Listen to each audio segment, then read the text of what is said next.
HSRA द्वारा किए गए सैंडर्स वध और दिल्ली असेंबली बमकांड में फांसी की सजा पाए हुए 3 क्रांतिकारी भगत सिंह, राजगुरु व सुखदेव ने अपील करने से साफ मना कर दिया था। लेकिन चंद्रशेखर आजाद ने मृत्युदंड पाए तीनों प्रमुख क्रांतिकारियों की सजा कम कराने का बहुत प्रयास किया। वे उत्तर प्रदेश की हरदोई जेल में जाकर गणेश शंकर विद्यार्थी से भी मिले थे। विद्यार्थी से परामर्श कर वे इलाहाबाद गए और 20 फरवरी को जवाहरलाल नेहरू से उनके निवास आनंद भवन में भी भेंट की थी। आजाद ने पंडित नेहरू से यह आग्रह किया कि वे गांधी जी पर लॉर्ड इरविन से इन तीनों की फांसी को उम्र कैद में बदलवाने के लिए जोर डालें।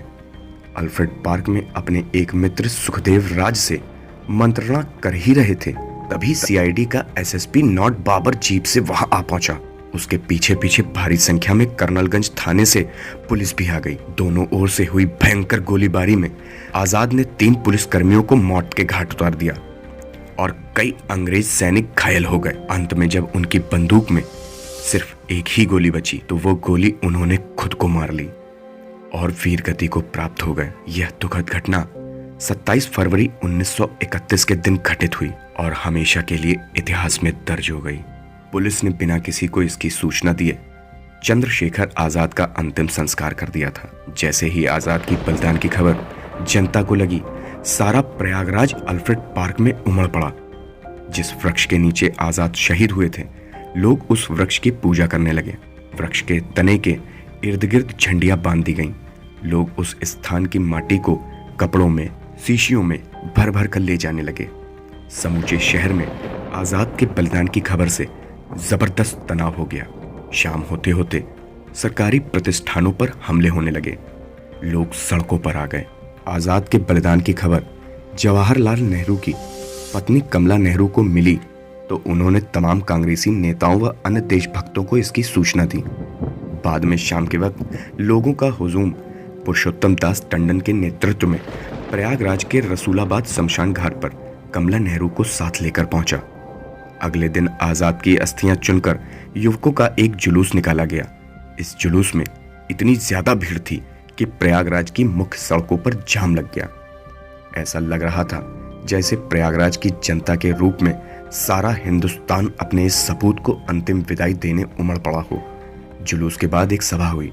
सभा को सचिंद्रनाथ सान्याल की पत्नी प्रतिभा सान्याल ने संबोधित करते हुए कहा कि जैसे बंगाल में खुदीराम बोस के बलिदान के बाद उनकी राख को लोगों ने अपने घर में रखकर सम्मानित किया था, वैसे ही आजाद को भी सम्मान मिलेगा।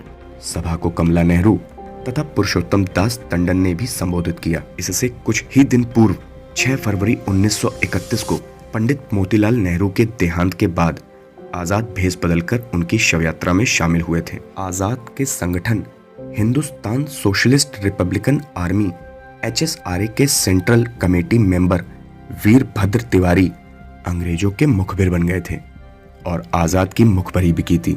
संगठन के क्रांतिकारी रमेश चंद्र गुप्ता ने उरई जाकर तिवारी पर ताबड़तोड़ गोलियां चलाई थी, लेकिन गोली मिस होने से वीरभद्र तिवारी बच गए और गुप्ता की गिरफ्तारी हो गई। चंद्रशेखर आजाद ने वीरता की नई परिभाषाएं लिखी थीं। उनके बलिदान के बाद उनके द्वारा प्रारंभ किया गया आंदोलन और तेज हो गया। उनसे प्रेरणा लेकर हजारों युवक स्वतंत्रता आंदोलन में कूद पड़े। आजाद की शहादत के 16 वर्षों बाद 15 अगस्त सन 1947 को हिंदुस्तान की आजादी का उनका सपना पूरा तो हुआ, किंतु वे जीते जी उसे देख न सके। सभी उन्हें पंडित जी ही कहकर संबोधित किया करते थे। शत शत नमन पंडित जी। जय हिंद, जय भारत।